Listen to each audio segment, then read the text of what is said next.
தொழுகையை பத்தி குரான்ல இருக்கா, நம்ம 5 வேளை தொழுகணுமா, குரான் எங்க இருக்கு, ஹதீஸ்ல எங்க இருக்கு அப்படின்னு கேட்டீங்கன்னா, இந்தா இருக்கு அப்படின்னு டக்குன்னு 10-15 வசனங்களை ஹதீஸ்ல எடுத்து கொடுத்துருவாங்க. மௌலூது ஓதணுமான்னு கேட்டீங்கன்னா அவங்களால தர முடியாது. ஏன்னா சட்டியில இருந்தாதான் அகப்பையில வரும். அப்ப குரான் ஹதீஸ்ல இல்லங்கும் போது அவங்க எங்க இருந்து அதை எடுத்து கொடுப்பாங்க?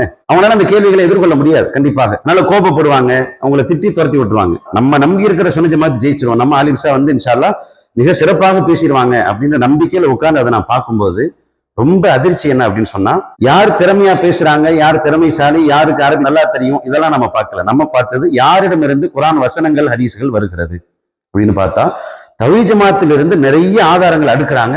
சுன்னத்துல் ஜமாத்துல பேச போன சைஃபுத்தீன் ரிஷாதி ஆலிம்ஸாவும் அவங்க கூட போன யாருமே எந்த ஆதாரத்தையுமே காட்டல. ரொம்ப அதிர்ச்சி. இஜ்மா மார்க்க ஆதாரமாகுமா அப்படிங்கிற தலைப்புல நடந்த அந்த விவாதத்துல முழுமையாக நான் உட்கார்ந்து பார்க்கும்போது, எங்களுக்கு மதரசாவில் இஜ்மா தொடர்பாக என்ன ஹதீசுகள் எல்லாம் சொல்லி கொடுத்தாங்களோ அந்த எந்த ஹதீஸையுமே சைஃபுத்தீன் ரிஷாதி ஆலிம்ஸா அந்த விவாதத்தில் எடுத்து வைக்கவே இல்லை. அப்பதான் நமக்கு ஒரு தெளிவு பிறக்குது, இல்ல நம்ம போறது 100% தப்பான பாதை. அஸ்ஸலாமு அலைக்கும் வரஹ்மத்துல்லாஹி வபரகாத்துஹு. அல்ஹம்துலில்லாஹி ரப்பில் ஆலமீன் வஸ்ஸலாத்து வஸ்ஸலாமு அலா ரசூலிஹி வ அலா ஆலிஹி வ அஸ்ஹாபிஹி அஜ்மஈன். அளவற்ற அருளாளனும் நிகரில்லா பேரன்பாளனுமான அல்லாஹ்வின் திருப்பெயரால் ஆரம்பம் செய்கிறேன். எல்லா புகழும் புகழ்ச்சியும் பெருமைகளும் கண்ணியமும் அல்லாஹ் ஒருவனுக்கே சமர்ப்பணமாகட்டும். உண்மை இறைவனாகிய அல்லாஹ்வின் அன்பும் அருளும் சாந்தியும் சமாதானமும் அவன் அனுப்பி வைத்த அத்துணை நபிமார்கள் மீதும், குறிப்பாக நமது தலைவர் முஹம்மது ரசூலுல்லாஹி ஸல்லல்லாஹு அலைஹி வஸல்லம் அவர்கள் மீதும், அந்த எல்லா இறை தூதர்களையும் சத்திய வழியில் பின்பற்றி வாழ்ந்த நல்லவர்கள் அத்தனை பேர் மீதும், குறிப்பாக நம் அனைவரின் மீதும் அல்லாஹ்வின் அன்பும் அருளும் என்றென்றும் பொழியட்டுமாக. என்னுடைய பெயர் அபூபக்கர் சித்திக் சாதி.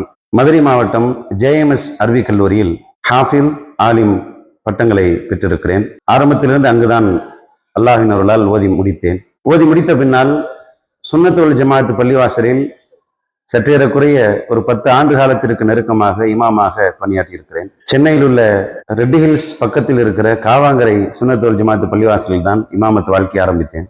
அதற்கு பிறகு சென்னையில் உள்ள தண்டையார்பேட்டை பள்ளிவாசலில், அதற்கு பிறகு கூடலூரில் உள்ள சுன்னத்துல் ஜமாத் பள்ளிவாசல், கடைசியாக திருப்பூர் மாவட்டம் அமர்ஜோதி கார்டன் பகுதியில் இருக்கக்கூடிய மஸ்ஜிது தக்வா என்ற பள்ளிவாசலில் தான் இறுதியாக சுன்னத்துல் ஜமாத் பள்ளிவாசலில் இமாமத்து செய்தேன். அதற்கு பிறகுதான் அல்லாஹ் ரப்புல் ஆலமீன் இந்த தௌஹீது கொள்கையை நமக்கு உணர்த்தினான். அல்லாஹின் பேரருளால் சத்தியத்தில் இணைந்தேன். இப்ப தௌஹீது கொள்கை எப்போ அறிமுகமாச்சு அப்படின்னு சொன்னா, மதரசால ஓதுற காலத்துல இருந்தே இந்த சிந்தனை எல்லாருக்குமே இருக்கும். எனக்கு மட்டும் இல்லை, ஓதக்கூடிய எல்லோருக்குமே இந்த கேள்விகள் வரும். ஏனென்றால் அல்லாஹ் ரப்புல் ஆலமீன் எல்லோருக்குமே சிந்திக்கின்ற அறிவை தந்திருக்கிறான். என்னதான் அவர்கள் பக்தியில் ஓதினாலும், அவர்களுக்கு பல விஷயங்கள் மூட பழக்க வழக்கங்கள் கற்றுத்தரப்பட்டாலும் கூட எல்லாவற்றையும் தாண்டி இது சரியா என்ற கேள்வியை பகுத்தறிவு கேட்கும். அப்படித்தான் எல்லோருக்கும் சிந்திக்கின்ற அறிவை வழங்கி இருக்கிறான். எங்களுடைய மதரசாவிலையும் அது மாதிரி நிறைய கேள்விகள் எங்களுக்கு வந்தது. இருந்தாலும் முன்னோர்கள் வழி, மூத்தவர்கள் சொன்னது காலங்காலமா செஞ்சுட்டு வர்றோம். அது எப்படி திடீர்னு மாற முடியும்? அது எப்படி சரியா வரும்? திடீர்னு புதுசா ஏதோ சொல்றாங்களே, குரான் ஹதீஸ்னு சொல்றாங்களே, அப்ப நம்ம முன்னோர்கள்லாம் முட்டாள்களா? இது மாதிரி நிறைய நம்பிக்கைகளை நமக்கு நாமே சொல்லிக்கொண்டு பல வருடங்கள் ஓடிடுச்சு. முதல்ல தௌஹீது சிந்தனை எப்போ ஆரம்பிச்சிச்சு அப்படின்னு சொன்னா, 1வது சுமரா ஓதிக்கிட்டு இருக்கும்போது இடையில ஒரு விடுமுறை லீவு, ரபியுல் அவ்வல் லீவுன்னு நினைக்கிறேன். அந்த விடுமுறையில எல்லாம் ஊருக்கு போயிட்டோம். ஊருக்கு போயிட்டு திரும்பி வரும்போது என்னுடைய ஆசிரியர்கிட்ட, எங்க மதரசாலே அவங்க தான் பெரிய உஸ்தாத், அப்ப பெரிய உஸ்தாத கேள்வி கேட்கிறாங்க. உஸ்தாத் பாடம் நடத்திக்கிட்டு இருக்கும்போது சொல்றாங்க, இது மாதிரி அவுலியாக்கள்கிட்ட பிரார்த்தனை செய்யலாம், அவுலியாக்கள்கிட்ட துவா செய்யறது கூடும் அப்படின்னு சொல்றாங்க. அப்ப என்ன கேள்வி கேட்கிறாப்புலன்னா, ஈயாக்க நாபுது ஈயாக்க நஸ்தஈன், உன்னை மட்டுமே வணங்குவோம், உன்னிடம் மட்டுமே உதவி தேடுவோம் அப்படின்னு நம்ம ஒவ்வொரு தொழுகையிலும் அல்லாஹ் கிட்ட ஒப்புதல் வாக்குமூலம் கொடுக்குற மாதிரி நம்ம ஓதுறோமே, அப்புறம் எப்படி நம்ம அல்லாஹ் விட்டுட்டு அடுத்த மட்டும் போய் கையேந்துறது அப்படின்னு கேட்டாங்க. நாங்க எல்லாரும் மாணவர்கள் எல்லாரும் அந்த வகுப்புல இருக்கிறோம். எங்களுடைய சக மாணவர் இந்த கேள்வியை கேட்கிறார். அப்ப ஆசிரியர்கிட்ட இருந்து என்ன மாதிரி பதில் வரும் அப்படின்னு நாங்க எதிர்பார்த்தோம். அப்படின்னா, குரான் அல்லாஹ் இப்படி சொல்லியிருக்கிறோம், அவுலியா கிட்ட பிரார்த்தனை செய்யலாங்க இருக்குது, இந்த குரான் வசனத்துல சொல்லப்பட்டிருக்கு, இந்த ஹதீஸ்ல இருக்கு அப்படின்னு குரானையும் ஹதீஸையும் ஆதாரம் காட்டுவாங்க. ஆனா அன்னைக்கு பதில் என்ன கிடைச்சது ஆசிரியர் இருந்துன்னு சொன்னா, அவங்க வந்து கடுமையா திட்டி, கல்லப்பட்டி ஷைத்தான் அப்படின்னு திட்டி துரத்தி விட்டுட்டாங்க அடிச்சு. அவங்க ஒரு மலையாளம் கலந்து பேசக்கூடிய ஒரு ஆலிம்சா, கல்லப்பட்டின்னா திருட்டு நாயின்னு அர்த்தம். கோபத்துல அப்படி பேசுனாங்க. போயிட்டாரு. அவர் போன பிறகு என்னுடைய மனசுக்குள்ள அந்த கேள்வி ஓட ஆரம்பிக்குது. அவர் கேட்ட கேள்வி நியாயம் தானே, ஏன் நம்முடைய ஆசிரியருக்கு சரியான பதில் கொடுக்கல? இது அன்னைக்கு ஆரம்பிச்சது. அதுக்கு பிறகு பல நேரங்கள்ல பல சந்தர்ப்பங்கள்ல மதுகுபடி சட்டங்களை படிக்கும் போது, இப்படிலாம் சட்டம் இருக்காது, இப்படிலாம் இருக்கக்கூடாது, அல்லாஹ் ரசூல் இப்படி சொல்லியிருக்க மாட்டாங்களே, அல்லாஹ்வை பற்றியும் அல்லாஹ்வுடைய தூதரை பற்றியும் எவ்வளவு உயர்ந்த எண்ணம் நமக்கு இருக்கிறது, ஒவ்வொரு முஸ்லிமுக்கும் இருக்கிறது. அல்லாஹ் ஒட்டுமொத்த உலகத்தின் அதிபதி, கடவுள். அல்லாஹ்வுடைய தூதர் மனித சமூகத்தின் தலைவர், வழிகாட்டி. அப்ப ஒட்டுமொத்த மனித சமூகத்திற்கும் தலைமை தாங்குகிற அல்லாஹ்வின் தூதர் இப்படியான அபத்தமான சட்டங்களை எல்லாம் சொல்லி இருப்பாங்களா அப்படிங்கிற கேள்வி எங்களுக்கு ஃபிக்ஹ் சட்டங்களை படிக்கும் போது நிறைய கட்டங்கள்ல வந்திருக்கு. ரொம்ப எங்களுக்கு மனசுல ஆழமா பாதிச்சது எப்போ அப்படின்னு சொன்னா, எங்களுக்கு அப்துல் சமது நதிவி அப்படின்னு ஒரு ஆசிரியர் இருந்தாங்க. வாழ்வில் மறக்க முடியாத ஒரு ஆசிரியர். என் வாழ்நாளிலே நான் பார்த்த மிகச் சிறந்த ஒரு திறமைசாலி அப்துல் சமது நதிவி ஹசரத். ஏன்னா அரபிய தாய்மொழி மாதிரி பேசுவாங்க சர்வ சாதாரணமாக. அரபியில் அவ்வளவு மகாரத் அவங்களுக்கு இருந்தது. அவங்க எங்களுக்கு நிறைய பாடங்கள் நடத்தினாங்க. அந்த ஒரு ஆசிரியர் மட்டும்தான் எங்களுக்கு கேள்வி சுதந்திரத்தை கொடுத்திருந்தாங்க. மார்க்க சம்பந்தமாக என்ன கேள்வி வேணாலும் கேட்கலாம். அப்ப நாங்க பல சந்தர்ப்பங்கள்ல அந்த ஆசிரியர்கிட்ட நிறைய கேள்விகள் கேட்டிருக்கிறோம். நிறைய பதில்களையும் அவங்க சொல்லி இருக்கிறாங்க. ஆனாலும் மதுஹப் சம்பந்தமான கேள்விகளை கேட்கும் போது மட்டும் அந்த ஆசிரியர்கிட்ட இருந்து ஒரு தெளிவான பதில் எங்களுக்கு கிடைக்கல. நாத்திகர்கள் கேட்கக்கூடிய கேள்விகள் எல்லாம் நாங்க கேட்டிருக்கிறோம். அதே மாதிரி மாற்றுக் கொள்கையில் இருக்கக்கூடியவங்க, இஸ்லாத்துக்கு வெளியே இருக்கக்கூடியவங்க, கம்யூனிஸ்டுகள், இவங்க எல்லாம் என்ன கேள்வி கேட்பாங்களோ நாங்க நிறைய புத்தகங்கள் படிப்போம். அந்த மாதிரி கேள்விகளை நாங்க கேட்போம். ஆசிரியர் அலோவ் பண்ணுவாங்க அந்த கேள்வி எல்லாம். எல்லா கேள்விக்கும் பதில் சொன்னாங்க. இப்ப எல்லா கேள்விக்குமே அறிவுபூர்வமாக குர்ஆன் ஹதீஸ் அடிப்படையில தெளிவாக பதிலளிக்கக்கூடிய எங்கள் ஆசிரியர் மதுஹப் அப்படின்னு வரும்போது அவங்ககிட்ட தெளிவா பதில் இல்லை. அதுக்கு காலங்காலமா முன்னோர்கள் வழி எல்லாரும் சொன்னாங்க, அப்படித்தான் செய்யறோம். சில ஹதீஸ்கள் ஆதாரம் இருக்கு, அது பலவீனமா இருந்தாலும் காலங்காலமா செஞ்சுட்டு வர்றோம். இது மாதிரியான மழுப்பலான பதில்களை தான் நாம் யாரை மிகப்பெரிய திறமைசாலியா பார்க்கிறோமோ அவங்ககிட்டயே ஒரு தெளிவான பதில் இல்லை. அப்படிங்கும் போது இந்த மதுஹபின் மீது நமக்கு அப்பதான் முதல்ல ஒரு சந்தேகம் வர ஆரம்பிக்குது. அப்புறம் அதுக்கு பிறகு நாம இமாமத்துக்கு வர்றோம். இமாமத்துக்கு வந்த பிறகு நிறைய அனுபவங்கள், இப்படிலாம் அல்லாஹ் நமக்கு சொல்லியிருக்க மாட்டானே, அல்லாஹ்வுடைய தூதர் இப்படிலாம் நமக்கு வழிகாட்டி இருக்க மாட்டாங்களே அப்படின்னு நிறைய சம்பவங்களின் போது நமக்கு மனசுக்குள்ள கேள்வி வருது. உதாரணத்துக்கு ஜனாசா தொலை வச்சுட்டு வந்தோம்னா ஒரு 250 ரூபா. நான் சொல்றது 20 வருஷத்துக்கு முன்னாடி. அநேகமா இப்போ கொஞ்சம் ரேட்டு கூடி இருக்கும்னு நினைக்கிறேன். அன்னைக்கு 250 ரூபா ஜனாசா தொலை வச்சுட்டு வந்தா சம்பளம் கொடுப்பாங்க. திருமணம் நடத்தி வச்சுட்டு வந்தா 500 ரூபா கொடுப்பாங்க. அப்ப அந்த மாதிரி எல்லாத்துக்குமே கூலி. அப்ப ஜனாசா தொலைக்கு எதுக்கு கூலி கொடுக்குறாங்க? அல்லாஹ்வுடைய கிருபையில ஒரு நாள் நம்ம வாய்த்திருந்து கேட்டதில்லை, ஆனாலும் கொடுத்தாங்க. ஒரு சில வறுமையில் இருக்கக்கூடிய குடும்பங்கள் தரலன்னு சொன்னா எங்க பள்ளிவாசல் தலைவர் போய் வலுக்கட்டாயமா வாங்கிட்டு வந்த ரொம்ப வருத்தமான சம்பவங்கள்லாம் நம்ம பார்த்தோம். அப்பெல்லாம் மனசுக்குள்ள கேள்வி, இப்படி மோசமா நடக்குது அப்படின்னு சொல்லி. சரி, இருந்தாலும் பரவாயில்ல, நம்ம முன்னோர்கள் காலங்காலமா செய்கிறோம், தவி ஜமாத்துக்காரங்க நம்பக்கூடாது அப்படித்தான் நமக்கு சொல்லி கொடுத்தாங்க. ஏன்னா தவி ஜமாத்துக்காரங்க கூட்டு போய் கழுத்தெடுத்துருவானுவோ, அதே மாதிரி பொட்டி பொட்டியா பணம் வாங்குறானுங்க, மோசமான ஆளுக்கு, இந்த ரவுடிகள் மாதிரி. அது மாதிரி அவங்க நிறைய வெளிநாட்டுல இருந்து அவங்களுக்கு பணம் வருது, யூதர்கள்ட்ட இருந்து பணம் வருது, இப்படி எல்லாம் நிறைய அவதூறுகளையும் பொய்களையும் சொன்னதுல நாங்க தவி ஜமாத்துனா யாருமே எங்களுக்கு தெரியாது. அப்படி ஆட்களை நாங்க மதரசாவுடைய காலத்திலேயோ இமாமத்துடைய காலத்திலேயோ யாரையும் சந்திக்கவும் இல்லை, பேசவும் இல்லை. அப்ப இவங்க சொன்ன அவதூறுகள்லாம் உண்மைன்னு நாங்க நினைச்சோம். தவி ஜமாத்துக்காரங்கிட்ட பேசுறதுக்கே அச்சப்பட்டோம். அப்படி போயிட்டு இருந்த சூழ்நிலையில் தான் தொடர்ச்சியாக தவி ஜமாத்துடைய வீடியோக்கள், ஆடியோக்கள், புத்தகங்கள் நம்ம கையில கிடைக்குது. கொஞ்சம் கொஞ்சமா படிக்க ஆரம்பிக்கிறோம். கேள்விகள் வருது. அப்ப கேள்விகள் வரும்போது திருப்பூர்ல இமாமா இருக்கும்போது 2009 இருந்து 12 வரைக்கும் நான் தக்குவா பள்ளி வாசல் இருக்கிறேன். அப்ப வரிசையாக தொலை வரக்கூடிய தௌஹீத் சகோதரர்கள் நம்ம பள்ளிக்கும் சில பேர் வருவாங்க. அப்ப அவங்க கேள்விகள் கேட்கும்போது எங்கிட்ட எந்த பதிலும் இல்லை. உதாரணத்துக்கு நபி நாயகம் ஸல்லல்லாஹு அலைஹி வஸல்லம் அவங்க 27 அன்னைக்கு லைலத்துல் கத்ர்னு கன்ஃபார்ம் பண்ணலையே, நீங்க 27 அன்னைக்கு ஒன்னா கூடி தொழுவுறீங்க அப்படின்னு ஒருத்தர் கேட்டார். அப்ப நான் அவர்கிட்ட அதே பதில தான் சொன்னேன். முன்னோர்கள் வழி, மூத்தோர்கள் வழி, காலங்காலமா செய்யறோம், 1400 வருஷ பாரம்பரியம், இப்படி எல்லாம் சொன்னேன். இதுதான் எனக்கு சொல்லித்தரப்பட்ட பதில். குர்ஆனோ ஹதீஸோ சொல்லித்தரப்படலை. நீங்க நல்லா கவனிச்சு பாத்தீங்கன்னா பெரும்பாலும் இமாம்கள்ட்ட போய் கேள்வி கேட்கும் போது ஏன் அவங்க கோபப்படுறாங்க அப்படின்னு சொன்னா, உள்ளபடியே நம்ம உண்மையை சொல்லி ஆகணும். அவங்ககிட்ட பதில் இல்லை, வேற ஒண்ணும் இல்லை. அதாவது குர்ஆன் இருந்தா இந்த இருக்கு குர்ஆன் அப்படின்னு எடுத்து காமிச்சிருவாங்க. அதே ஆலிம்ஷா கிட்ட போய், ஆலிம்ஷா தொழுகையை பத்தி குர்ஆன்ல இருக்கா, நம்ம 5 வேளை தொழுகணுமா, குர்ஆன் எங்க இருக்கு, ஹதீஸ்ல எங்க இருக்கு அப்படின்னு கேட்டீங்கன்னா இந்தா இருக்கு அப்படின்னு டக்கு டக்குன்னு 10-15 வசனங்களை ஹதீஸ்ல எடுத்து கொடுத்துருவாங்க. மௌலூத் ஓதணுமான்னு கேட்டீங்கன்னா அவங்களால தர முடியாது. ஏன்னா சட்டியில இருந்தாதான் அகப்பையில வரும். அப்ப குர்ஆன் ஹதீஸ்ல இல்லைங்கும் போது அவங்க எங்க இருந்து அதை எடுத்து கொடுப்பாங்க? அவங்களால அந்த கேள்விகளை எதிர்கொள்ள முடியாது. கண்டிப்பாக நல்ல கோபப்படுவாங்க, அவங்களை திட்டி துரத்தி விட்டுருவாங்க. அப்ப என்னுடைய பள்ளிக்கு வந்தவங்களையும் நானும் அதே தான் செய்யறேன். தௌஹீத் மக்கள் யாராவது வரும்போது முடிஞ்ச வரைக்கும் சமாளிப்போம், முடியாட்டி திட்டி துரத்தி விட்டுருவோம். இந்த பாணி தான் எல்லாரும் கடைபிடிக்கிறாங்க. அப்படி போயிட்டு இருக்கும் போது நிறைய கேள்விகள் வந்த பிறகு ஒரு கட்டத்துக்கு மேல நாம தவறான பாதையில போறோமோ, நிறைய வீடுகள்ல மௌலூத் ஓதும்போது அதுல வரக்கூடிய வரிகள் அரபி மொழி ஓரளவுக்கு தெரியும், மதரசாவில் படிச்சிருக்கோன்றதுனால அதுல வரக்கூடிய அந்த வாசகங்கள், வரிகள், இதெல்லாம் நம்மள ரொம்ப மன நெருக்கடிக்கு உள்ளாக்குது. அல்லாஹ்வை பார்த்து சொல்ல வேண்டிய வார்த்தைகளை ரசூலுல்லாஹ்வை பார்த்து சொல்றோமே அப்படிங்கிற கேள்வி எல்லாம் மனசுக்குள்ள வந்தது. அதற்கு தகுந்த மாதிரி அன்னைக்கு மௌலூதுக்கு விளக்கம் சொன்ன உலமாக்கள் கலீல் அஹ்மது கீரன்வரியாக இருக்கட்டும் அல்லது சைஃபுத்தீன் ரஷாதியாக இருக்கட்டும், இவங்க எல்லாருமே ஒரு கட்டத்தில் உண்மையை சொல்லிடுவாங்க. உதாரணத்துக்கு அன்னைக்கு சைஃபுத்தீன் ரஷாதி பெரிய தோட்டம் பள்ளிவாசல்ல ஒரு எளிய மார்க்கம் மாதிரி ஒரு நிகழ்ச்சி, கேள்வி பதில் நிகழ்ச்சி நடத்துறாங்க. சைஃபுத்தீன் ரஷாதி ஆலிம்ஷா கிட்ட கேள்வி கேட்கப்படுது, இது மாதிரி மௌலூத் ஓதலாமா அப்படின்னு கேட்கும்போது சைஃபுத்தீன் ரஷாதி ஆலிம்ஷா தாராளமா ஓதலாம், தௌஹீத் ஜமாத்துக்காரங்க சொல்றதை நீங்க நம்பாதீங்க, அந்த வார்த்தைக்கு இப்படி விளக்கம் கொடுக்கலாம், இந்த வார்த்தைக்கு இப்படி விளக்கம் கொடுக்கலாம், இப்படி விளங்கலாம், அப்படி விளங்கலாம்னு பயங்கரமான விளக்கத்தை எல்லாம் சொன்னாங்க. அதெல்லாம் கேட்டு நமக்கு ஓரளவுக்கு திருப்தி வருது. பரவாயில்ல, நம்ம மௌலூத் ஓதலாம் போல அப்படின்னு நினைக்கும் போது கடைசியா முடிக்கும் போது சைபுதீன் ரஷாதி அலிம் ஷா ஒரு வார்த்தை சொன்னாங்க, நான் என் வாழ்க்கையில் இது வரைக்கும் மௌலிது ஓதுனதே இல்லை, நானும் யார் கூப்பிட்டா போறதும் இல்லை அப்படின்னு சொன்னாங்க. அப்பதான் கொஞ்சம் ஒரு பொறி தட்டுச்சு. என்ன அப்படின்னா, இவங்க ஓத மாட்டாங்க, அப்ப நம்மையும் ஓதணும், நம்மளையும் ஓத சொல்றாங்க. அவங்களுக்கே உடன்பாடு இல்லாத ஒரு கருத்தை நம்மகிட்டையும் பிரச்சாரம் பண்றாங்க. அப்போ கேள்விகள் வருது. அப்போ மதுஹப் சம்பந்தமாக, மதுஹப் சட்டங்கள் தொடர்பாக நம்ம எடுத்துட்டு விளக்கம் தேடி போறோம். யாருக்கிட்ட போனேன் அப்படின்னு சொன்னா, அன்னைக்கு திருப்பூருடைய பெரிய பள்ளிவாசல் இமாம் மிஸ்பாஹி அலிம் ஷா கிட்ட போறேன். மிஸ்பாஹி அலிம் ஷா என்ன பண்றாங்க அப்படின்னா, அவங்ககிட்ட எந்த பதிலும் இல்லை. நான் எந்த பதில என்கிட்ட கேட்டு வர்றவங்ககிட்ட சொன்னேனோ அதே பதில பெரிய அஜரத்து என்கிட்ட சொல்றாரு. நான் என்ன பதில் சொன்னேன்? 1400 வருஷ பாரம்பரியம், முன்னோர்கள் வழிமுறை, நம்ம முன்னோர்கள் எல்லாம் தப்பா செஞ்சிருப்பாங்களா, இது மாதிரி அந்த நம்பிக்கையின் மீது கட்டமைக்கிற ஒரு பதிலைத்தான் நான் சொன்னேன். இதே பதில என்கிட்ட நான் பெரிய அலிம் ஷா நம்பி போனவர் சொன்னா எப்படி இருக்கும்? திருப்பூர்ல அதான் பெரிய பள்ளிவாசல், திருப்பூர்ல அவர் தான் பெரிய இமாம்ங்கிறாங்க, அவர்கிட்ட போனா அந்த அலிம் ஷா கிட்ட பதில் இல்லை. சரி, அவங்களுக்கு பதில் தெரியாட்டி போகுதுன்னு சொல்லி அன்னைக்கு திருப்பூர் மாவட்டத்தினுடைய ஜமாத்துல் உலமா தலைவராக இருந்த ஆலிம் ஷா கிட்ட போறேன். அவங்க கிட்ட கேட்கும் போதும் அவங்ககிட்டயும் எந்த பதிலும் இல்லை. பிலால் பள்ளிவாசலுடைய இமாம் தான் அன்னைக்கு ஜமாத்துல் உலமாவுடைய தலைவர், அவங்க கிட்ட எந்த பதிலும் இல்லை. அப்ப பதில் இல்லை அப்படிங்கும் போதுதான் நமக்கு அல்லாஹ்வுடைய அருளால ஒரு தெளிவு பிறக்குது. நம்ம போற பாதை ராங்கா இருக்கு, ஒரு பெரிய தடுமாற்றத்துக்கு உள்ளாகி நிக்கிறோம். இந்த பக்கமா அந்த பக்கமா, தவி ஜமாத்தா சுன்ன ஜமாத்தா, சத்தியமா அசத்தியமா அப்படின்னு ஒரு முடிவுக்கு நாம வரும்போது, அப்போ ஒரு அறிவிப்பு வருது, சைபுதீன் ரஷாதி அவர்களுக்கும் தவி ஜமாத்திற்கும் இடையில ஒரு விவாதம் அப்படின்னு ஒரு அறிவிப்பு வருது.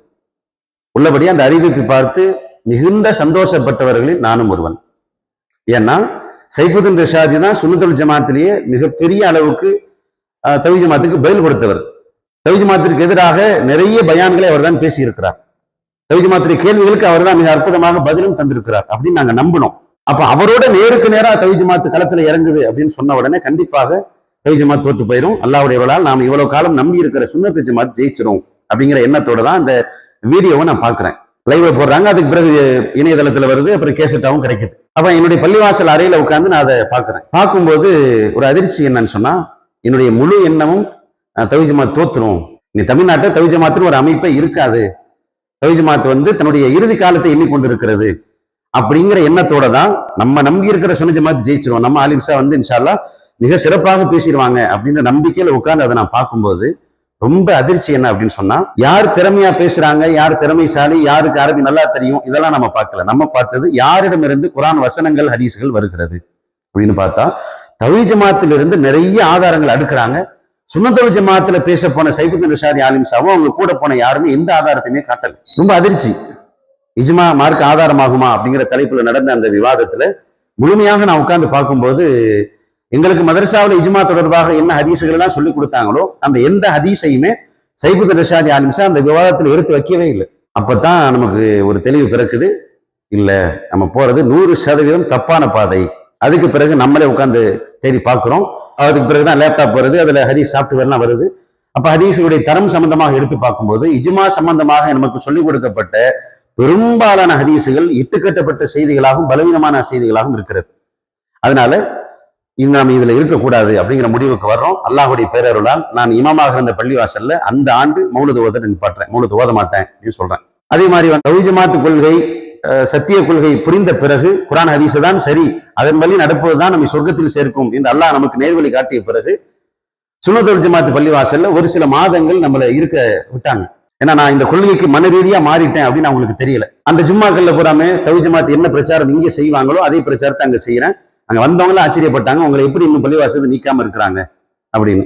அதே மாதிரி நடந்தது. ஒரு 2-3 மாதத்திற்கு பின்னால் ரபியுல் அவல் வந்தது, மௌலித நிப்பாட்டினேன். அதுக்கு பிறகு மஹல்லாவில் பெரிய பிரச்சனையாச்சு. ரொம்ப நகைச்சுவையான விஷயம் என்னன்னா, மௌலிது ஓதும் போது நானும் என்னுடைய மாணவர்கள் ஒரு 10 பேர் உட்கார்ந்து ஓதிக்கிட்டு இருந்தோம். யாரும் வரவும் மாட்டாங்க, ஏன்னு கேட்கவும் மாட்டாங்க. வீடுகள்ல இருந்து நாசா வரும், தவறுக்குன்னு கொண்டு வருவாங்க. ஆனா பாத்தீங்கன்னா மௌலிது நிப்பாட்டின பிறகு 50 பேர் சண்டைக்கு வர்றாங்க, ஏன் ஓதல. எனக்கு என்ன கேள்வினா, ஓதும் போது யாருமே வரல, ஓத மாட்டேன்னு இவ்வளவு பேர் வர்றீங்களே அப்படின்னு தோணுச்சு. மௌலிது சம்பந்தமான அனுபவங்கள் அப்படின்னு பாத்தீங்கன்னா, அல்லாஹ்வுடைய அருளால நாம் ஓதுனது தப்லீக் மதரசா, ஜேஎம்எஸ் அரபி கல்லூரிங்கிறது தப்லீக் கொள்கை ஆதரிக்கிற ஒரு மதரசாங்கிறதுனால அங்க மௌலிதுடைய புத்தகத்தை கூட நாங்க கண்ணில் பார்த்ததில்லை. ஒரு தடவை கூட மௌலிது ஓதுன வரலாறே கிடையாது. ஆனா அதே சமயத்துல ஒண்ணுமே இல்லையா அப்படின்லாம் சொல்ல முடியாது. அதுக்கு பதிலாக கசீதத்துல் புருதா அப்படின்னு ஒண்ணு வச்சிருந்தாங்க. அந்த புருதா ஓதுவாங்க. புருதா ஓதுனா நோய் நிவாரணம் கிடைக்கும் அப்படிலாம் நம்பினாங்க. கிட்டத்தட்ட மௌலிதும் புருதாவும் ஒண்ணுதான். ஆனா தப்லீக்ல இருந்தாலும் அவங்க எப்படி ஏமாந்தாங்கன்னு தெரியல, புருதா ஓதலாம்னு அவங்க விளங்கி வச்சிருந்தாங்க.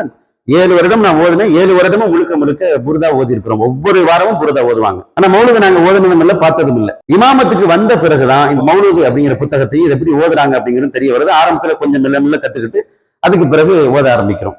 மௌலூதுங்கிறது எதுக்காக ஆரம்பிக்கப்பட்டது அப்படின்னு நான் பார்க்கும்போது எனக்கு தெரிய வந்த செய்தி என்ன அப்படின்னா, ஆலிம்களுடைய வருமானத்திற்காகத்தான் இது ஆரம்பிக்கப்பட்டது. இப்ப இன்று வரைக்கும் மௌலூது ஓதப்படுவதற்கான ஒரே காரணம் என்ன அப்படின்னு சொன்னீங்கன்னா, வருமானத்திற்காகத்தான். சுருக்கமா சொன்னா ரசூலுல்லாஹ்வை புகழ்றோம்னு சொல்றது ஒரு காரணம், அவ்வளவுதான். ரசூலுல்லாஹ்வை புகழ்றதுக்கு ஏன் காசு கொடுக்கணும்? இல்ல நான் அனுபவத்துல பார்த்த ஒரு விஷயத்தை சொல்றேன். திருப்பூர்ல நிறைய வீடுகள்ல நாங்க ஒரு டீமா போய் மௌலூது ஓதி இருக்கோம். அப்படி ஓதும் போது பாத்தீங்கன்னா, கொடுக்கிற காசுக்கு தகுந்த மாதிரி மௌலூது நீட்டுற காட்சி ரொம்ப சர்வ சாதாரணமாக எல்லாரும் பார்த்திருக்கிறோம். ஒரு 50 ரூபாயில இருந்து 100 ரூபாய் தான் கொடுப்பாரு அப்படின்னு சொன்னா ஒரு அரை மணி நேரம் 3/4 மணி நேரம், மிஞ்சி போனா 1 மணி நேரத்துக்குள்ள மௌலூது ஓதி முடிச்சிருவாங்க. ஒரு 500 ரூபாய் தருவார் அப்படின்னு சொன்னா ஒரு 3 மணி நேரம் 4 மணி நேரம் ஓதுவாங்க.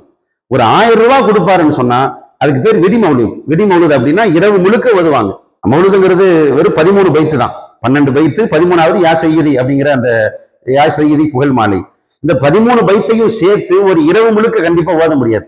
அப்ப என்ன செய்வாங்கன்னா ஹிகாயத்துகளை படிப்பாங்க. அதுல திருப்பூர் மாவட்டத்தில் மட்டும் நான் பார்த்த விசித்திரமான காட்சி என்ன அப்படின்னு சொன்னா, சென்னையில நான் அப்படி பார்த்தது இல்லை, வேற மாவட்டங்களே அப்படி ஒரு பழக்கம் இல்லை. திருப்பூர் மாவட்டத்துல மட்டும் என்ன செய்வாங்கன்னா, நான் சொல்றது செய்வாங்கன்னு சொல்றது பொதுமக்கள் இல்லை, உலமாக்கள். நாங்க 10 ஆலிம்கள் ஒன்னா போய் உட்கார்ந்து ஓதும் போது மௌலூதினுடைய சில பைத்துகள் வரும்போது எந்திரசின்னு கைகளை உயர்த்தி பிரார்த்திக்கிற மாதிரி அப்படி வைப்பாங்க. அப்படி வச்சுட்டு அப்படி டான்ஸ் ஆடுவாங்க. ரப்பி வருசுகனா ஜியாரத்தஹு கபல கபலி ரூஹி வல் குருதி அப்படின்னு இந்த மாதிரி வரிகள்லாம் வரும்போது எந்திரிச்சு நின்று கைகளை அசைச்சு இப்படி டான்ஸ் ஆடுவாங்க. அப்ப என்ன அப்படின்னு கேட்கும்போது, எதுக்காக இதை செய்றீங்க அலிம்சா? நான் அப்பதான் முதல்ல மௌலூது ஓத போயிருக்கிறேன். என்னோட வந்த சக அலிம்சாட்டு நான் கேட்கிறேன், அலிம்சா எதுக்காக இப்படி செய்றீங்க அப்படின்னு கேட்கும்போது, நபிகள் நாயகம் ஸல்லல்லாஹு அலைஹி வஸல்லம் அந்த இடத்திற்கு ஆஜராகிறார்கள் அப்படின்னு ஒரு குண்டு தூக்கி போட்டாங்க. எனக்கு அதிர்ச்சி ஆயிடுச்சு. நான் சும்மா விளையாட்ட கேட்டேன், என்ன அலிம்சா ரசூல்லா வந்தாங்கன்றீங்க, நானும் உங்க கூட வந்தேன், எனக்கு கட்டளை பாத்தீங்களா அப்படின்னு. அது இதெல்லாம் பொய். அவங்களா ஒரு கற்பனைகளை உருவாக்கி வச்சுக்கிட்டு எல்லா பைத்தையும் உட்கார்ந்து ஓதுறவங்க ஒரு சில குறிப்பிட்ட பைத் வரும்போது எந்திரிச்சு நிற்கிறாங்க. என்ன காரணம் கேட்கும்போது, ரசூல்லா அந்த இடத்துக்கு ஆஜராகிறார்கள், எனவே நபிகள் நாயகத்திற்கு மரியாதை கொடுக்க வேண்டும் என்பதற்காக நம்ம எந்திரிச்சு நிக்கிறோம் அப்படின்னு சொல்றாங்க. ஆனா ஹதீஸை பாத்தீங்கன்னா ரொம்ப ஆச்சரியமா இருக்கும். எனக்காக எழுந்து நிற்காதீர்கள் என்று தடுத்த உலகத்தின் ஆச்சரியமான தலைவர் நபிகள் நாயகம் ஸல்லல்லாஹு அலைஹி வஸல்லம் அவர்கள் மட்டும்தான். அப்ப எனக்காக எந்திரிச்சு நிக்காதீங்கன்னு ரசூல்லா சொன்னா, ரசூல்லா வர்றாங்கன்னு ஒரு மூட நம்பிக்கை உருவாக்கும் போது, இஸ்லாத்திற்கு எதிரான நம்பிக்கை உருவாக்கும் போது மிக தெளிவாக நபிகளை மீறுறதை நம்ம பார்க்கிறோம். அப்ப அந்த மௌலூது சபைகள்ல அரபியில ஆலிம்கள் பேசிப்பாங்க. நீங்க சாதாரணமா பார்ப்பீங்க. அந்த வீட்டுக்காரர் டீ எடுத்துட்டு வரும்போது, அல்லது ஸ்நாக்ஸ் கொண்டு வரும்போது, அல்லது உணவு ஏற்பாடு செய்யும் போது 2 ஆலிம்கள் அரபியில பேசிப்பாங்க. அப்ப ஏதோ அரபியில ஏதோ ஓதுறார் ஆலிம்சா அப்படின்னு நீங்க நினைப்பீங்க. அது அசல் அது இல்லை. என்ன பேசிப்பாங்கன்னா, ஹாதா ரஜுலுன் அபுஹல் பஹீல் அப்படின்னு அந்த ஆலிம்சா இந்த ஆலிம்சா கிட்ட சொல்லுவார். அப்படின்னா என்ன அர்த்தம்னா, இவர் ஒரு கஞ்ச பையங்க, ரொம்ப நேரம் ஓதாதீங்க, ஷார்ட்டா முடிங்க அப்படின்னு இவர் அவர்கிட்ட சொல்றாரு. இந்த உண்மையெல்லாம் தெரிஞ்சிச்சுன்னா மௌலூது ஓதுறமே வாழ்க்கையை வெறுத்துருவான். ஏன்னா ஆலிம்சா வீட்டுக்கு வந்தாலே பறக்கத்து, உட்கார்ந்தா பறக்கத்து, ஓதுனா பறக்கத்து அப்படிங்கிற நம்பிக்கையில மக்கள் செஞ்சுக்கிட்டு இருக்கிறாங்க. ஆனா அந்த மௌலூது சபைகள் அதுதான் நடக்குது. அதே மாதிரி பாத்தீங்கன்னா இந்த ஸலாத்து நாரியா அப்படின்னு நரகத்து பேரை சூப்பரா வச்சிருக்கிறாங்க. நாரியான நெருப்பு, நெருப்பு செலவாத்து, அதாவது நரகத்திற்கு அழைத்து செல்லக்கூடிய செலவாத்துன்னு ரொம்ப பேரை பொருத்தமா வச்சிருக்கிறாங்க. அந்த செலவாத்து ஓதக்கூடிய சபைகள்ல பாத்தீங்கன்னா கொண்டக்கல்ல, புளியங்கொட்டை இது மாதிரி எண்ணி வச்சிருப்பாங்க. அதை என்ன செய்வாங்கன்னா ஓதும் போது அள்ளி எடுத்து போட்டுறது ஒரு கொத்து, ஓதுறது ஒரு தடவை, அள்ளி எடுத்து போடுறது 10, இது மாதிரி எல்லாம் செய்வாங்க. நான் ஆரம்பத்துல போன புதுசுல உண்மை நேர்மை அப்படின்னு சொல்லி அல்லாஹ் சொல்லி சலாத்தன் காமிலத்தன் சலீம் சலாமன் தாமனாலா சையதுனா முஹம்மது தனஹபி ஹுக்கர் தன்ஃபரிஜ் பிஹில் குரப் வதுகுல்லா பிஹில் ஹவாயிஜ் வதனாலு பிஹில் ரகாயிப் வஹ்சுனல் ஹவாத்திம் வஸ்ஸஸ்கல் கமாம் பிவஜ்ஹில் கரீம் இப்படின்னு இன்னும் இருக்கு. இவ்வளவு பெருசா நான் ஓதி ஒரு கொண்டக்கல்லை எடுத்து போடுறதுக்கு எங்க பக்கத்துல இருக்க ஆரம்பிச்சா 20 கொண்டக்கல் அள்ளி போட்டுருவார். எல்லாரும் ஓதி முடிச்சுடுவாங்க, நான் மட்டும் ஓதிக்கிட்டு இருப்பேன். பக்கத்துல இருந்த ஆரம்பிச்சா சொன்னாரு, இப்படி ஓதி நம்ம என்னைக்கு முடிக்கிறது, என்னைக்கு வீட்டுக்கு போறது, அள்ளி போடுங்க அப்படின்னு அள்ளி போட்டார், என்னதையும் சேர்த்து. அப்புறம் தான் கத்துக்கிட்டேன், ஓதுறது 1, அள்ளி போறது 50 அள்ளி போட்டா தான் நம்மளால ஓதி முடிக்க முடியும். இதெல்லாம் முடியாது. நீங்க வேணா ஓதி பாருங்க, 4444 தடவை ஓதி முடிக்கிறதுக்கு எவ்வளவு நேரம் ஆகும் தெரியுமா? 10 ஆலிம்சா உட்கார்ந்து 1 மணி நேரத்துக்குள்ள ஓதி முடிக்கிறாங்க அப்படின்னா இது கம்ப்யூட்டர் விளையாட கூட முடியாது. அரை மணி நேரத்தில் ஓதி முடிக்கிறதுல கனவுல கூட சாத்தியம் இல்லை. ஆனா சர்வசாதாரணமா ஓதி முடிக்கிறாங்கன்னா இதெல்லாம் நடக்கக்கூடிய நான் பார்த்த பித்தலாட்டங்கள்.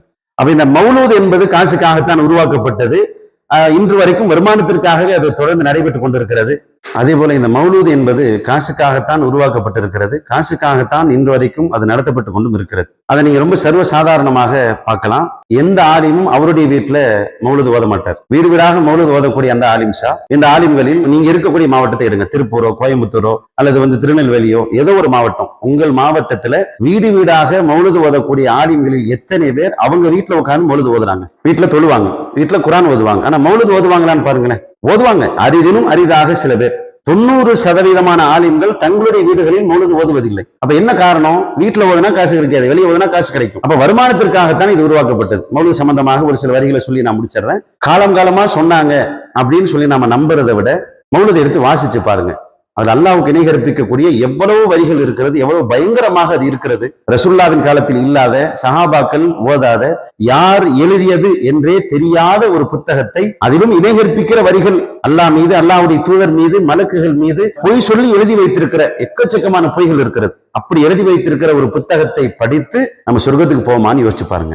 நியாயப்படுத்த சில காரணங்களை சொல்றாங்க. ரசூலுல்லாஹ்வை புகழக்கூடாதா? ரசூலுல்லாஹ்வை புகழ்றது பாவமா? ரசூலுல்லாஹ்வை புகழக்கூடாது என்று எந்த முஸ்லிமும் சொல்ல மாட்டான், தௌஹீத் ஜமாத்தும் அதை ஒரு நாளும் சொல்லாது. அப்ப எதனால நம்ம மௌலிது வேணாம்னு சொல்றோம்? அல்லாஹ்வுக்கு இணை கற்பிக்கிற வரிகள் இருக்கிறதுனால. இப்ப ரசூலுல்லாஹ்வை நீங்க புகழணும் அப்படின்னா இருக்கிறத வச்சு புகழலாம்ல. ரசூலுல்லாஹ்வுடைய ஒழுக்கத்தை பத்தி குர்ஆன்ல இருக்கு, ஹதீஸ்ல இருக்கு. ரசூலுல்லாஹி ஸல்லல்லாஹு அலைஹி வஸல்லம் அவருடைய வீரத்தை பற்றி ஹதீஸ்களில் இருக்கிறது. நபிகள் நாயகம் ஸல்லல்லாஹு அலைஹி வஸல்லம் அவர்களுடைய கண்ணியமான வாழ்க்கை பற்றி எவ்வளவோ செய்திகள் குர்ஆனிலும் ஹதீஸிலும் இருக்கிறது. அதை எடுத்து வைத்து மக்களுக்கு நீங்க பயான் பண்ணலாம். ஒரு பொதுக்கூட்டம் நடத்துங்க, தெருமணி கூட்டம் நடத்துங்க, புத்தகம் எழுதுங்க, ரசூலுல்லாஹ்வை பத்தி பயான் பண்ணுங்க, தாராளமா செய்யலாமே. அப்ப இருப்பதை வைத்துத்தான் ரசூலுல்லாஹ்வை புகழ வேண்டுமே தவிர இல்லாத பொய்களை வைத்து புகழை சொல்லி அல்லாஹ்வும் அல்லாஹ்வுடைய தூதரும் சொல்லவில்லை. வமன் அவ்வளவு மிம்மன் இஃப்தரா அலல்லாஹி கதிபா, அல்லாஹ் மீது பொய் சொல்பவனை விட மிகப்பெரிய அநியாயக்காரன் யார் அப்படின்னு அல்லாஹ் கேட்கிறான். இப்ப அல்லாஹ் மீது பொய் சொல்லி, அல்லாஹ்வுடைய தூதர் மீது பொய் சொல்லி, மன் கதிப அலைய முத்தஅம்மிதன் ஃபல்யதபவ்வ மகாதஹு மினன் நார், யார் என் மீது வேண்டுமென்றே பொய் சொல்கிறானோ அவன் நிச்சயம் நரகத்திற்கு போவான் என்று அல்லாஹ்வின் தூதர் எச்சரித்தார்களே. அப்ப அல்லாஹ் மீது, அல்லாஹ்வுடைய தூதர் மீது பொய் சொல்லி நீங்கள் ரசூலுல்லாஹ்வை புகழப் போகிறீர்களா? ஏன் புகழ்வதற்கு உண்மையான செய்திகள் இல்லையா? எது நியாயம் என்று யோசித்து பாருங்கள். உண்மை சொல்லி புகழ்வது சிறந்ததா, பொய் சொல்லி புகழ்வது சிறந்ததா? அல்லாஹ்வுடைய தூதரை அல்லாஹ்வுடைய தூதர் இடத்தில் வைத்து அப்துல்லா, முஹம்மது நபி ஸல்லல்லாஹு அலைஹி வஸல்லம் அவர்கள் அல்லாஹ்வுடைய அடிமையாக இருக்கிறார்கள், அல்லாஹ்வின் தூதராக இருக்கிறார்கள், ஒழுக்கமான வாழ்க்கை வாழ்ந்தார்கள், நேர்மையாக நடந்தார்கள், உண்மையே பேசினார்கள். யா அல்லாஹ், நாங்கள் முன்னோரு வழி நடந்தோம் என்று சொல்லி அல்லாஹ்விடம் யாரும் தப்பிக்கவும் முடியாது. ஏனென்றால் அல்லாஹ் நமக்கு குர்ஆனையும் ஹதீஸையும் தந்திருக்கிறான், சிந்திக்கின்ற பகுத்தறிவை தந்திருக்கிறான். எனவே சிந்தியுங்கள், குர்ஆன் ஹதீஸை எடுத்து வாசித்து பாருங்கள், அது உங்களை சொர்க்கத்திற்கு கொண்டு போய் சேர்க்கும். வாஹிதானா அல்ஹம்துலில்லாஹி ரப்பில் ஆலமீன். அஸ்ஸலாமு அலைக்கும் வரஹ்மத்துல்லாஹி வபரகாத்துஹு. அல்லாஹு அக்பர், அல்லாஹ்